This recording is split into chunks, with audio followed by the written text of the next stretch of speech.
Hey everyone, this is your daily dose of medicine. Today we're going to talk about keratoacanthoma. Before getting into the video, don't forget to like this video because it helps us for the algorithm. And let's get started. Keratoacanthoma is a skin lesion that erupts in sun-damaged skin, rather like a little volcano. It grows for a few months, then it may shrink and resolve by itself.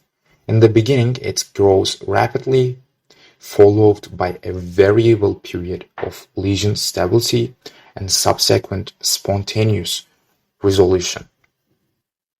As you can see from this picture, it's a dome-shaped skin tumor with a centralized keratinous plaque.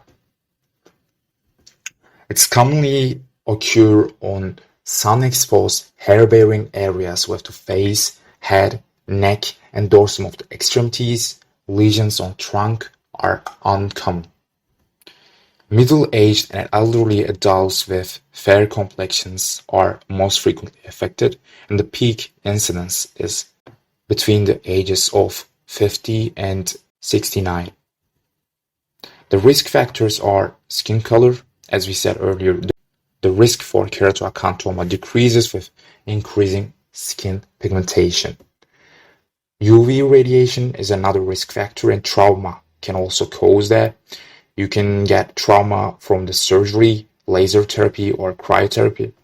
Lastly, HPV infection can cause this. For diagnosis, we are using excisional biopsy, and differentiating it from the squamous cell carcinoma is important for us. Complete removal of the lesion via surgical excision extending into the subcutaneous fat is the preferred procedure for lesions suspicious for keratoacanthoma. And this is the end of the video. Take care.